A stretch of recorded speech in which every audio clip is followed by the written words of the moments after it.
வணக்கம். திசைகளின் 10 மணி செய்திகள்.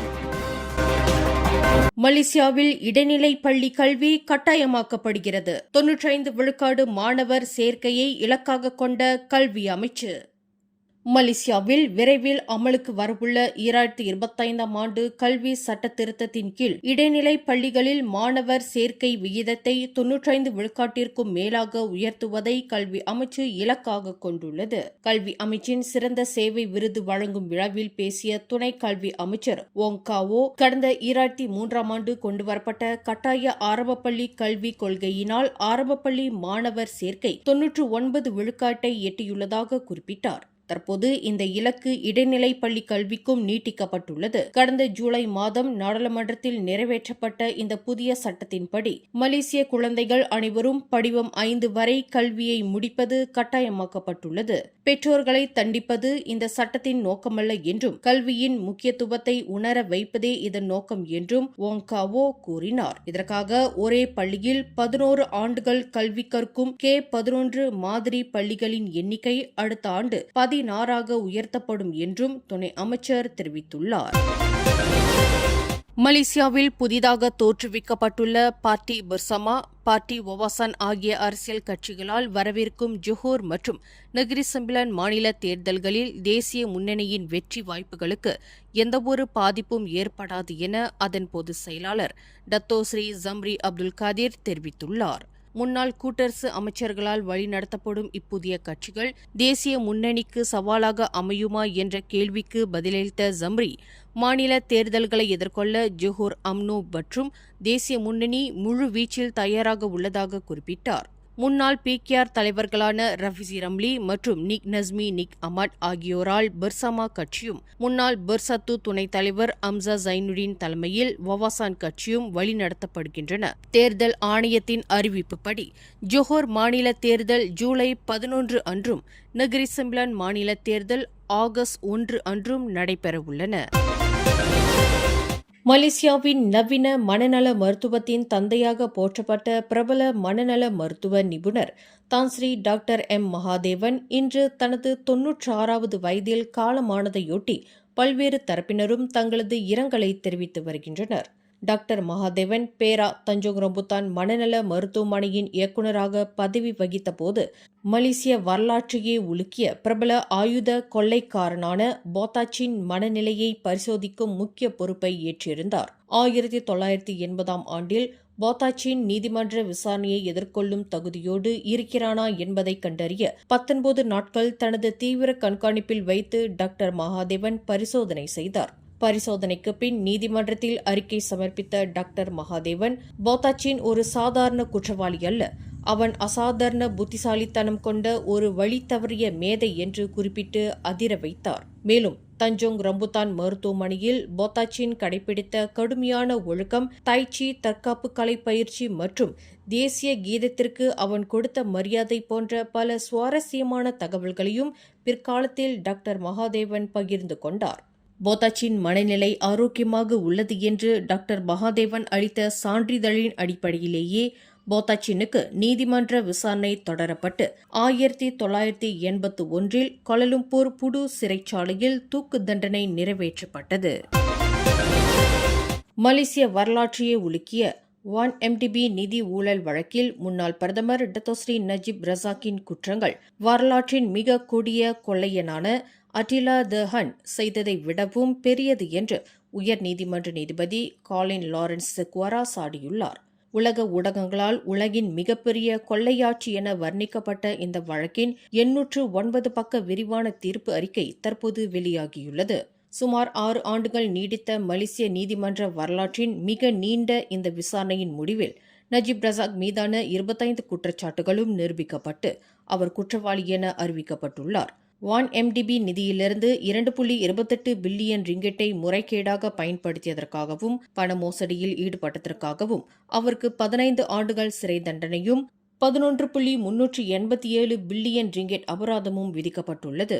ஏற்கனவே SRC இன்டர்நேஷனல் வழக்கில் அவர் அனுபவித்து வரும் சிறை தண்டனை நிறைவடைந்த பிறகு 2028ஆம் ஆண்டு முதல் இந்த புதிய 15 ஆண்டு சிறை தண்டனை தொடங்கும் என்றும் நீதிபதி காலின் லாரன்ஸ் செக்வாரா தனது தீர்ப்பில் உத்தரவிட்டுள்ளார்.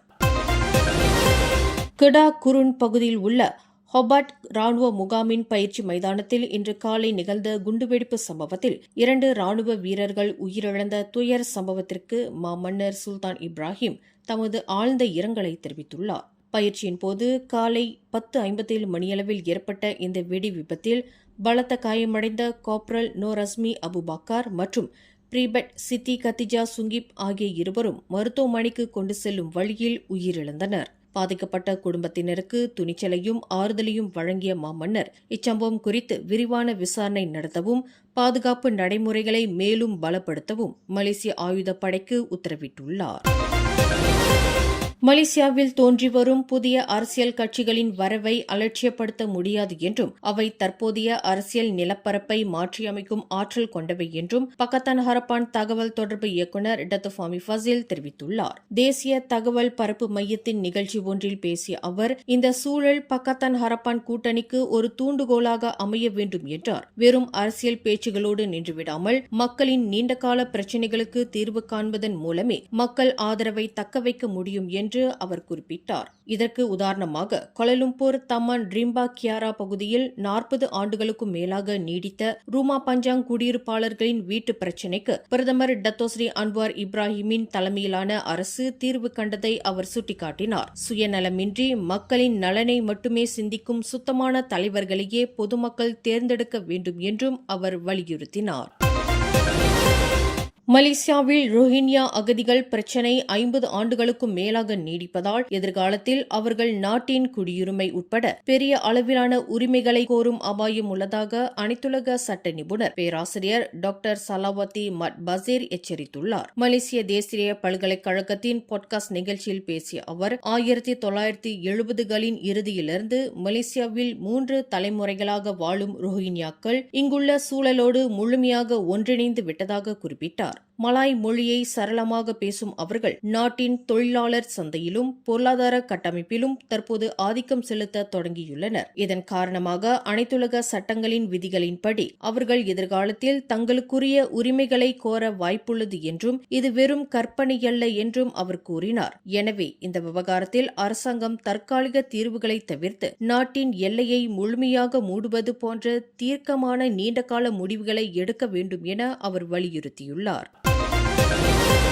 பேரா மற்றும் பினாங்கு மாநிலங்களுக்கு இடையிலான மெகா குடிநீர் திட்ட பேச்சுவார்த்தை இறுதிக் கட்டத்தை எட்டியுள்ளது. இது தொடர்பான அதிகாரப்பூர்வ ஒப்பந்தம் அடுத்த வார இறுதியில் கையெழுத்தாகும் என பினாங்கு முதலமைச்சர் சாவ் கொன்யோ தெரிவித்துள்ளார். PBA ஹோல்டிங்ஸ் பிரஹாட் நிறுவனத்தின் ஆண்டு பொதுக்கூட்டத்திற்கு பிறகு செய்தியாளர்களிடம் பேசிய சாவ் கொன்யோ இந்த ஒப்பந்தம் ஈப்போ நகரில் நடைபெறவுள்ளதாக குறிப்பிட்டார். தண்ணீரின் விலை மற்றும் பல முக்கிய தொழில்நுட்ப விவகாரங்கள் குறித்து இரு மாநில நிபுணர்களும் அதிகாரிகளும் தற்போது தீவிரமாக பரிசீலித்து வருவதாக அவர் கூறினார். அனைத்து தொழில்நுட்ப அம்சங்களும் இறுதி செய்யப்பட்டவுடன் ஒப்பந்தம் முறைப்படி கையெழுத்தாகும். வடக்கு தீபகற்ப மலேசியாவின் நீர் தேவையை நிவர்த்தி செய்யவும் பினாங்கின் வீட்டு உபயோகம் மற்றும் தொழில்துறை தேவைகளை பூர்த்தி செய்யவும் இந்த மெகா நீர் மாற்று திட்டம் ஒரு முக்கிய உத்தியாக அமைய உள்ளது என சாவ் கொன்யோ விளக்கினார். அரசியல் வேறுபாடுகளை தாண்டி மக்களின் நலன் மற்றும் நாட்டின் வளர்ச்சிக்காக போக்குவரத்து அமைச்சும் ஜோஹர் மாநில அரசும் தொடர்ந்து இணைந்து செயல்படும் என்று போக்குவரத்து அமைச்சர் ஆந்தனி லாக் தெரிவித்துள்ளார். ஜோஹர் குலாய் ரயில் நிலையத்தில் நடைபெற்ற ஷட்டல் சிலாத்தான் ரயில் சேவை தொடக்க விழாவில் ஜோஹர் மந்திரி பசார் டத்தோ ஆன் அஃபீஸ் காசியுடன் இணைந்து ஆந்தனி லாக் பங்கேற்றார். அண்மையில் தங்களுக்குள் ஏற்பட்ட சமூக ஊடக அரசியல் விவாதங்கள் குறித்து நகைச்சுவையாக குறிப்பிட்ட அமைச்சர் முதிர்ந்த தலைவர்கள் அரசியலையும் நிர்வாகத்தையும் தனித்தனியே பிரிக்க வேண்டும் என்றார். அரசியல் சிக்கல்களை அரசியல் வழியிலேயே தீர்க்கலாம் என்றும், ஆனால் மக்களின் சேவைகள் மற்றும் உள்கட்டமைப்பு மேம்பாடுகளில் கூட்டரசு மற்றும் மாநில அரசுகளின் கூட்டு பொறுப்பு வழக்கம் போல் தோய்வின்றி தொடரும் என்றும் அவர் உறுதியளித்தார். பினாங்கில் கடந்த ஜனவரி முதல் ஏப்ரல் வரையிலான காலகட்டத்தில் சுகாதார விதிமுறைகளை மீறிய 177 உணவகங்கள் தற்காலிகமாக மூட உத்தரவிடப்பட்டுள்ளது. மாநிலத்தின் இளைஞர் விளையாட்டு மற்றும் சுகாதார குழு தலைவர் குயி ஜி சென் செய்தியாளர் சந்திப்பில் இத்தகவலை வெளியிட்டார். மொத்தம் பரிசோதிக்கப்பட்ட 4069 வளாகங்களில் பொதுமக்களின் புகார்கள் மற்றும் சோதனைகளின் அடிப்படையில் இந்த அதிரடி நடவடிக்கை எடுக்கப்பட்டுள்ளது. இதில் மூடப்பட்ட வளாகங்களில் 68.9 விழுக்காடு பூச்சி தொல்லை காரணமாகவும் 27.7 விழுக்காடு போதிய தூய்மையின்மை காரணமாகவும் 3.4 விழுக்காடு உணவு நச்சுத்தன்மை புகார்கள் காரணமாகவும் மூடப்பட்டுள்ளன. மேலும் 7 வளாகங்களில் பணிபுரிந்த ஊழியர்கள் டைபாய்டு தடுப்பூசி போடவில்லை என்பதும் கண்டறியப்பட்டது. உணவகங்கள் மட்டுமின்றி பள்ளி மற்றும் மருத்துவமனை கேண்டீன்களும் இதில் அடங்கும். இத்துடன் தூய்மை குறைபாடுகளுக்காக 1771 சட்டப்பூர்வ அறிவிப்புகளும் வழங்கப்பட்டுள்ளன.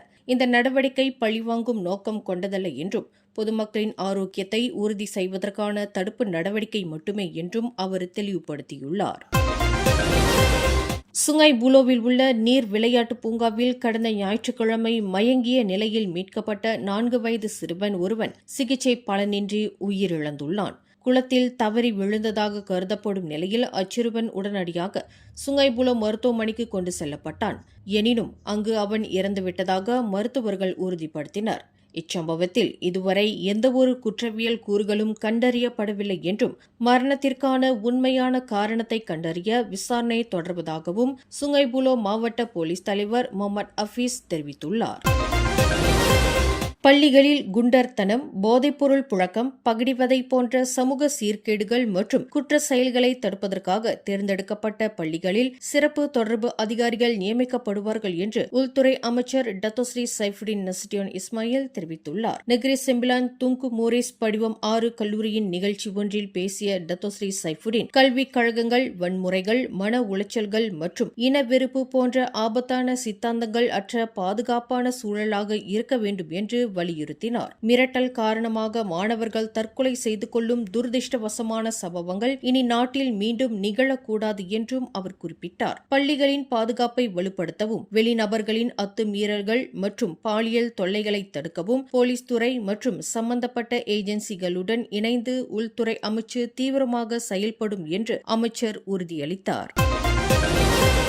கெடா குருன் ஹோபார்ட் ராணுவ முகாமில் 2 படை வீரர்கள் பலியாவதற்கு காரணமான குண்டுவெடிப்பு சம்பவம் குறித்து அங்கிருந்த சாட்சிகளிடம் வாக்குமூலம் பெறப்படும் என போலீசார் தெரிவித்துள்ளனர். சுல்தான் அப்துல் ஹலீம் மருத்துவமனையில் செய்தியாளர்களிடம் பேசிய கொலமுடா மாவட்ட போலீஸ் தலைவர் உதவி ஆணையர் ஹயான் ரம்லான் இச்சம்பவம் குறித்து திடீர் மரணம் என வழக்கு பதிவு செய்யப்பட்டு விசாரணை தொடங்கப்பட்டுள்ளதாக குறிப்பிட்டார். சம்பவ இடத்திற்கு நேரில் சென்று விசாரணை நடத்தவும் உண்மை நிலையை கண்டறியவும் அனைத்து தரப்பினரின் ஒத்துழைப்பு நாடப்படும் என்றும் அவர் கூறினார். ராணுவத்தின் கனரக ஆயுத பயிற்சியின் போது நிகழ்ந்த இந்த வெடி விபத்தில் காப்ரல் நோரஸ்மி அபுபக்கர் மற்றும் சித்தி கதிஜா சுங்கிப் ஆகிய 2 படுகாயமடைந்து மருத்துவமனைக்கு கொண்டு செல்லும் வழியில் உயிரிழந்தனர் என்பது குறிப்பிடத்தக்கது.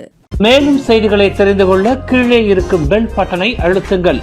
உங்கள் மகிழ்ச்சியை வெளிப்படுத்த லைக் மற்றும் ஷேர் செய்யுங்கள். தொடர்ந்து திசைகளோடு இணைந்திருக்க சப்ஸ்கிரைப் செய்யுங்கள்.